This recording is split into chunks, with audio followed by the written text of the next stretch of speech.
Who is searching for this kind of video? Or is this someone that just wants to unwind and just watch something nice? Who? What are your end goals? Offline sales, brand deals, coaching sales, what? Because I can easily spot it when I see a content that has no direction.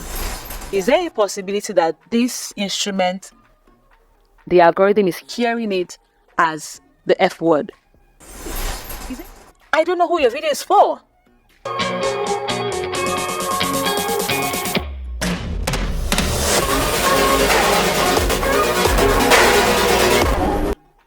Hi there, and welcome to another episode of Channel Reviews with Tope. What we do on this show is we take a look at real YouTube channels and share 5 actionable tips that these channel owners can implement to take their YouTube channels to the next level. If we're meeting for the first time, my name is Tope Aghomatse. I'm a YouTube marketing expert, and on this channel, I share tips and strategies that can help you achieve long-term success on YouTube. Now, if you're new here and this sounds like the place you want to be, you want to make sure that you hit the subscribe button and let us grow this community. Now, today I'll be reviewing a channel called Ulom's Craft. It's run by a content creator, of course, who teaches art and woolen crafts tutorials. His name is Happiness Nwankwere, and he is based in Nigeria. He created his channel in 2021 to teach people his skills and also to earn from that. Now, he said he really wants his channel to be monetized so that he can continue uploading quality tutorial videos. And his biggest struggle is he has applied twice for the YouTube Partner Program, that's monetization as we generally call it. And their response is that there are violations on his channel, violations of YouTube monetization policies on his channel, and is unable to figure out the exact policy he is violating. He said so far he has tried so many things. He has worked on his banner, he has worked on his profile picture, video watermark, intro, outro, trailer, everything workable basically to make sure that he's in right standing with YouTube. But none of that worked. Now, I must say before I progress that Happiness applied for this channel review last year. And that was the period that I was on my sabbatical break building the agency. So I want to presume that he has sorted this situation out. He said he was not able to monetize, and he did all kinds of things to make sure that things were all right on his channel. Haven't looked through his videos. Let me just toggle by the oldest. I can see that his oldest public video now is just a year ago. So I'm figuring that he did a total overhaul of his channel since last year that he applied.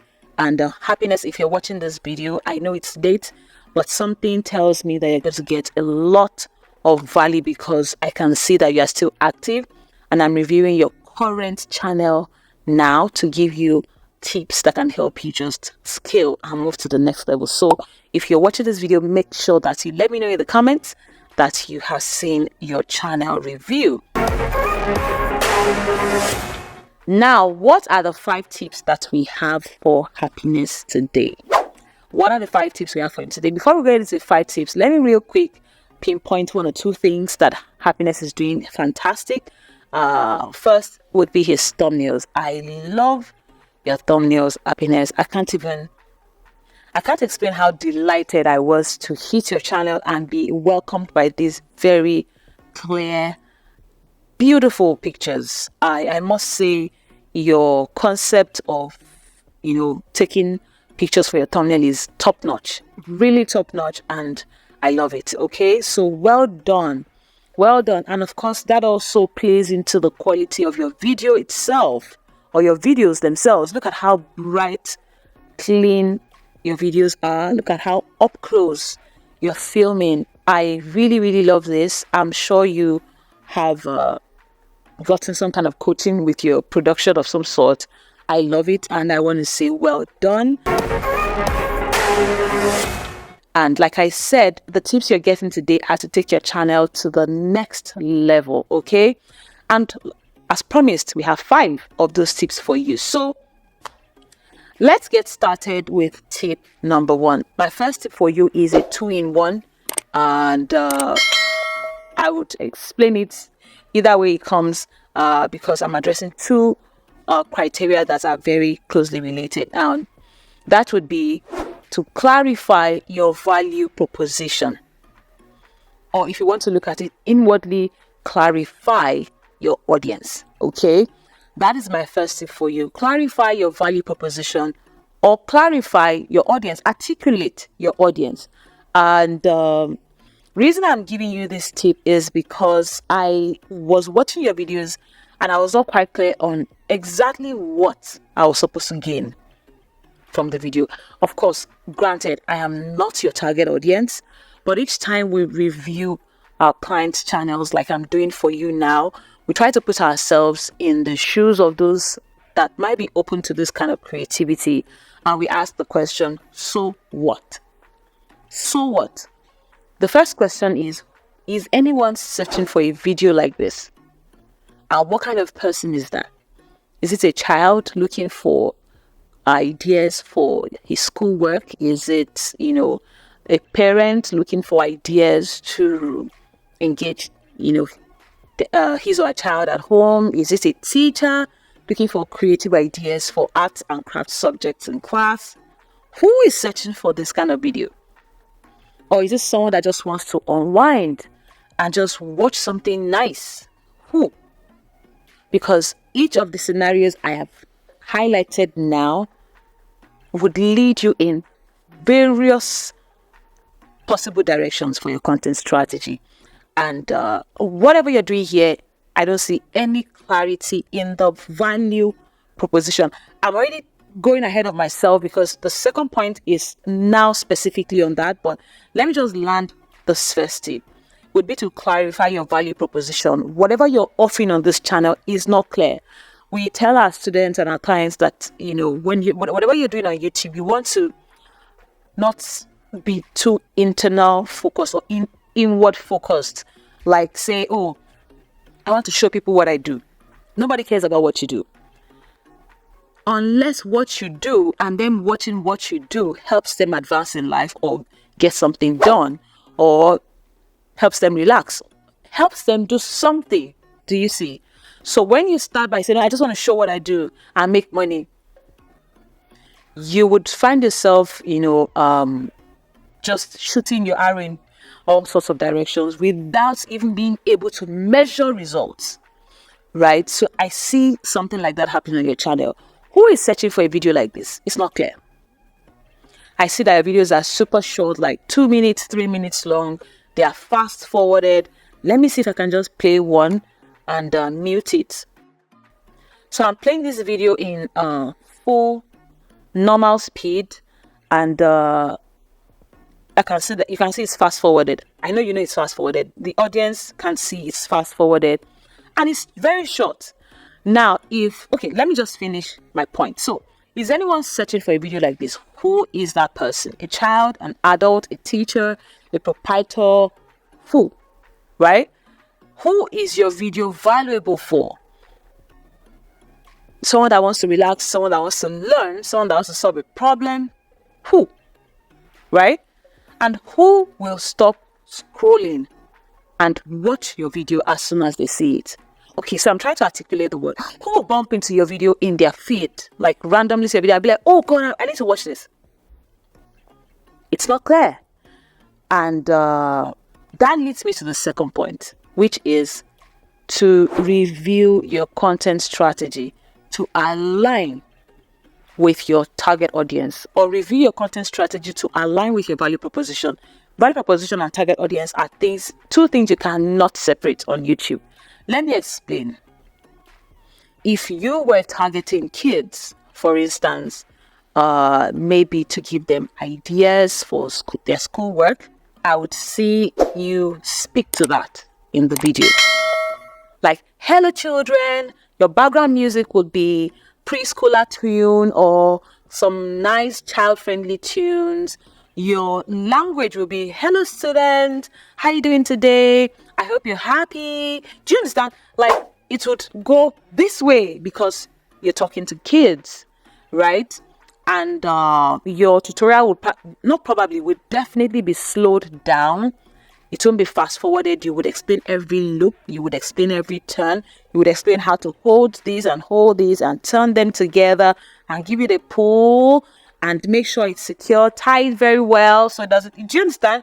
You will be teaching in details how a child can follow your step by step and get the same results. Yeah, I don't see that in your video. Do you see? Are you teaching people to do what you are doing? Who are you teaching? A child, an adult, a teacher who is looking for arts and crafts ideas, maybe a fine arts teacher who is looking for ideas for homework in school, or a proprietress who is looking for what to add to create the school curriculum to help the children enhance their motor skills or something, or help them enhance concentration or something. I don't know who your video is for. Do you see that? And if you were teaching, for instance, you would see that, okay, the video ended so quickly. If you were teaching, for instance, your video would be slower. Rather than 2 minutes, you would probably spend 15 minutes taking it super slow and making sure that we can truly follow your steps, right? Then you would name each material. This is a whatever wool. It's pink in color or baby pink. This is a ruler. I can see you're using a ruler here. This is a ruler. It's a transparent ruler. Whatever. You know, do you understand? I'm using a kitchen scissors. I'm using a sewing scissors. Or I'm using a table scissors. If scissors has different types, I know there are different types of scissors. I only know kitchen scissors and the regular scissors, whatever it is called, right? Do you want to name each item, explain, because you want them to be able to copy exactly using the same materials, same colors, same measurements, same number of turns or whatever. Do you understand? Otherwise, if your content is to just help people relax watching your videos, you do it completely differently. Like, still make it slow while you're rushing the relaxation. We want to relax. Still make it maybe not slow, but the natural pace of your work, and add a music background. And let us just follow the process. I have the habit of watching videos like that. I watch cleaning videos, like carpet cleaning videos. I watch car detailing videos. I watch house cleaning videos, like houses that have a lot of garbage, cockroaches, insects. I just like to see transformation of things. I watch vehicle or car overhaul, like a car that is completely broken down, revived and looking sparking new. I like to watch transformation. Yeah. And if your video can fall in a category like that, where I'm not learning anything, I'm not interested in learning anything, I'm just looking for content I can idle away with. Yeah. And in that case, you don't have to explain anything. Just maybe add background music and just show us the process. And remind us to subscribe and like if we enjoyed it, and we move. Right? Again, we are not clear on your value proposition. We're not clear on who you're creating content for. And so I can't even advise you on the best content strategy. I've only mentioned various options. So you want to rethink your content strategy. So point 2, review your content strategy to align with your value proposition. Now that takes me to point number 3. In your application for channel review, I know you mentioned monetization. It was a key outcome for you. You wanted to show people your skills and then monetize your YouTube channel. So let us talk about monetization for your channel. If you're getting value so far, please hit the like button. Let me know that this video is making sense to you. Now, you don't have to have an exact channel like Happiness, but I'm certain that you're getting value. So let me know by smashing the like button. Okay, let's talk about your monetization strategy now, because again, I'm not clear on your value proposition or your audience. I can't clearly give you a sharp I can't give you a sharp monetization strategy, but what I'd say is it's something you need to think about critically. I'm a business person, and our clients and students are mostly coaches, consultants, freelancers, experts, thought leaders, manufacturers, and all of that. And they already have something going for them. They are not just going to YouTube without any direction to just make YouTube money. They're not that kind of audience. And whenever we meet people who are coming from that mindset of, let me just go to YouTube, I hear there's money there, let me do stuff and make YouTube money, we like to show you other ways that you can monetize your channel. As a matter of fact, you can monetize your channel before you are monetized on YouTube through several ways. I know that I have gotten sales of my coaching from my YouTube channel. I made those sales before I got monetized. Yes, I did. And there are so many people out there that are doing the same. Now, the question you want to ask yourself is, how can you generate revenue from your content? So these videos are sitting on your channel. How can you create revenue streams around each video and the channel at large? How are you positioning yourself? Are you positioning yourself as a coach? Are you positioning yourself as a manufacturer? If you're positioning yourself as a coach, that would be that in your content strategy, which is the earlier point, you're showing your expertise, you're showing your knowledge. Because behind all of that, you have a course that you want to sell, and your free content is like a taste of that. So you're teaching, and we're like, whoa, this is very helpful, right? Or are you just putting yourself out there as a manufacturer and just blowing our minds with the details in your work? In that case, you would not need to teach. Just let us follow your journey. So they call it behind the scenes kind of content, and you're just doing your thing. Yeah. In fact, you don't even act like the camera is there. You're just doing your thing, and we're capturing the detail in your work, the meticulousness of your process, the hygiene, the situation around your products, and all those things. And we're like, you know what? If I wanted anything of this kind, if I wanted any products like this, I would make sure to buy from this manufacturer because I feel like I trust this manufacturer, right? So we don't know. I don't know who you are here. If you're a coach, if you're a manufacturer, if you're an art consultant, if there's anything like that, like an art consultant, maybe, I don't know, you want to attract people to ask you to do artistic stuff for them. I really don't know, but I can't see how you're positioning yourself on your channel. Again, you're explaining, but not explaining to the level of detail that we can see it as a good teaching material. It is too short to be relaxing. It's too fast-paced to be a teaching material. It's too short for it to be relaxing. So it's like halfway into all the different possibilities, and you're neither here nor there, right? What are your end goals? Offline sales, brand deals, coaching sales, what? Because I can easily spot it when I see a content that has no direction. Yeah. So I want to challenge you, Happiness, that you can make money before you make money, if you get what I mean. I know you really want to get monetized on YouTube, but Happiness, you can make so much more money if you have a clear monetization strategy going on here. And that ties back to your content strategy, and it ties back to your value proposition, ties back to your business goals. So I don't know if this is not too heavy for you, Happiness, but I am certain that it makes sense. Again, let me know if you are in the comments and you have more questions for me. If you're getting value so far, let me know in the comments, what are your aha moments? What are you hearing that sounds like, ooh, wow, what are the things that are sounding new to you or fresh? Let me know in the comments. I certainly want to chat with you, right?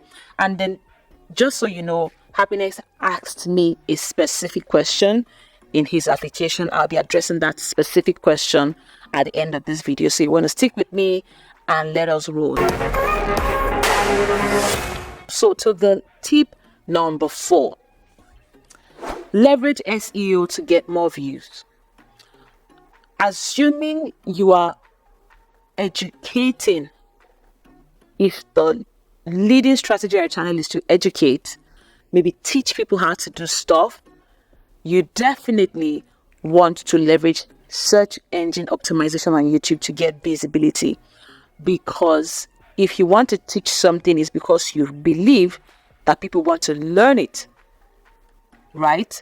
And people that want to learn it are coming to YouTube to search. Do you understand what I'm saying? So you want to make sure that their search and your video can meet at every point in time. And that is called SEO. YouTube has SEO, an SEO system, a search engine system, and it is on every content creator who is leading with education or leading with problem solving to leverage the search engine to get visibility. So if you're wondering what is YouTube SEO, you probably want to just Google up that or YouTube it. You would find a bunch of tutorials, and but most people that teach YouTube SEO, they teach it in their courses because it's very technical and it takes practice to master it. So good luck searching. But should you want to really dive deeper into this, I have a YouTube course launching soon. You want to join the waitlist in using the link in the description below. And if you're watching at the time that the course has been launched, then why not check it out? Okay, leverage SEO to get more views. Then tip number 5, take your videos a notch higher. Take your videos a notch higher in the sense that you're already an artistic person. Okay, let me just keep one of your videos playing in the background. Let me just maybe this. And just keep one of your videos playing in the background. You are an artistic person. You can create anything.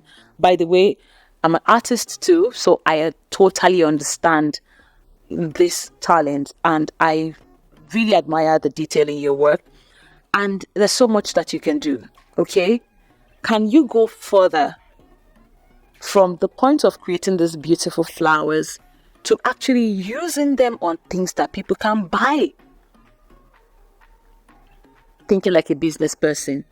After you're done creating this beautiful flower, where does this flower go? Does it go on hair accessories? Does it go on t-shirts? Does it go on belts? Does it go on tote bags, pillowcases, toys? What is the application of this end product? Okay, so when I'm talking about monetization, these are ways that you can take your creativity just a level higher.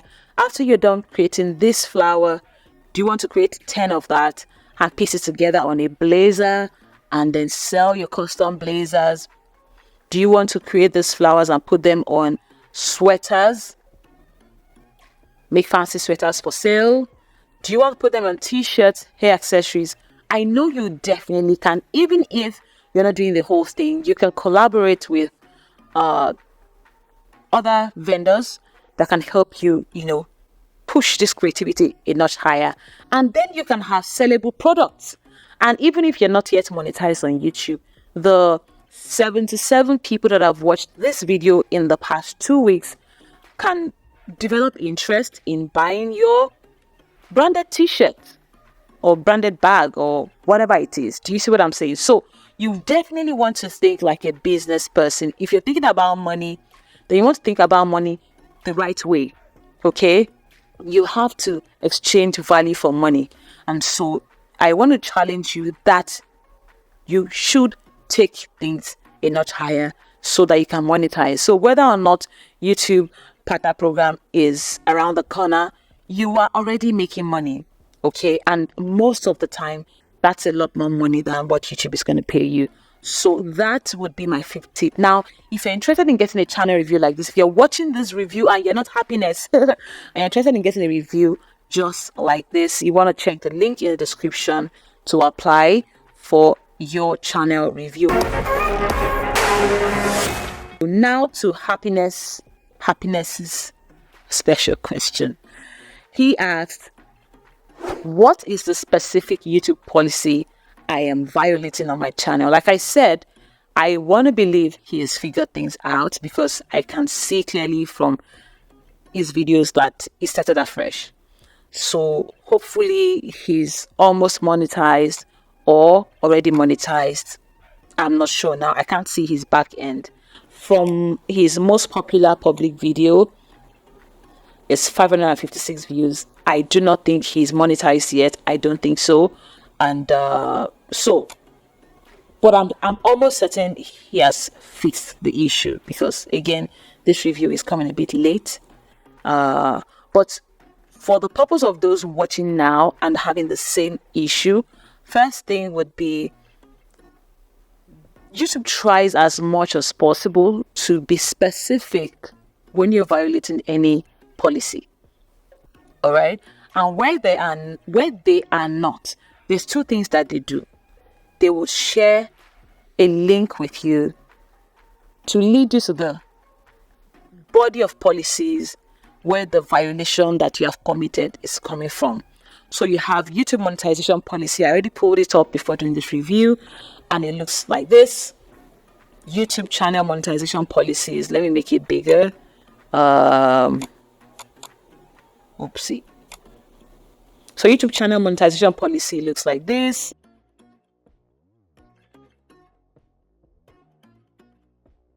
And they say what we check when we review your channel. They list everything they check. And then they also mention that you need to ensure that you are in right standing with even the other policies. So you have other community guidelines. That's a whole encyclopedia, you know. Then you have program policies, and then you have policies around kids and family content, and then you have the penalties, that are associated with each violation. And you're gonna have to really sit down and study, right? But generally, what are the things that can lead you to getting into trouble with YouTube? Would be number one, that you're not using original content. Either you're not using original videos or you're not using original audio. I don't mean your voice. Of course, your voice is original to you, but maybe you're using a background music file that is not yours, and that was not extracted or that was not gotten from a copyright-free source, right? That is the most common violation of YouTube's policies. And even where they would tell you in your YouTube studio that your channel, you have a copyright claim, this does not affect your channel negatively or something like that. They usually tell you have a claim, but yeah, you're still good. There's nothing wrong with you. You keep going. If the videos that have given you the most views are videos that had copyright claims, you are going to have issues monetizing, because it will seem to the algorithm that you monetized based off of someone else's intellectual property. If you have videos that have copyright claims, but they're the minority, they're just like some 5-6 videos on your channel, they're not even the big performing, they're not the top performers, they just have a bunch of hundreds of views, and then your best videos with 17,000 views and all of that do not have those copyright claims, you'll be safe, because what earned you the monetization eligibility is those top performing videos, and they are original, 100% original as far as the algorithm is concerned, because nobody claimed anything on it. So it's a mixture of so many things. So even if you didn't violate the monetization policy, you may not have a pass because you have violated other community guidelines. And this is not where to start mentioning the community guidelines. So for instance, I don't know, your video has it has you using the fork. I'm trying to emphasize the R so YouTube doesn't think I'm saying the other F word, right? And I can see that you're using it a lot of times. Is there a possibility that maybe because of your accent, I know you're Nigerian like me, our pronunciations could make us sound like we are mentioning other words? Is there a possibility that this instrument, the algorithm, is hearing it as the F word? Is there a possibility? So like there's so many moving parts. So you just want to slow down and then one by one read why you are not making progress. Usually they will give you as much details as possible, right? And then when they give you an idea of where you're wrong, there would usually be a learn more link to lead you into the body of policies, from which the one you violated, is, right? And it is on you, the responsibility is on you to now sit down and then study and begin to rectify. I'm certain you've done that. I'm almost certain you've done that because of the recency of your videos. So now let's talk about monetization. And like I said, you definitely want to take my tips on monetizing your channel. YouTube AdSense revenue is fantastic, okay? But don't let your life be put on hold because of that. As a matter of fact, a lot of people that have desperately run to get monetized and they're so finally I'm monetized, they pop champagne and all of that, realize that the money now starts coming in trickles, like $11 in a month. And then what do you want to do? You're monetized, but it's not substantial. So I want you to put the control back in your own hands and say, you know what? AdSense revenue, fantastic, but I'm going to create my income stream, my original income stream around my channel. So I want to challenge you to do that. And that is more predictable, if I must say. So happiness, let me know in the comment that you got value. And if you're still watching at this time, I know you definitely got value. Let me know your aha moments in the comments below. For more channel reviews like this, you want to check the playlist right here. Thank you so much for watching. I'll see you in the next one. Bye.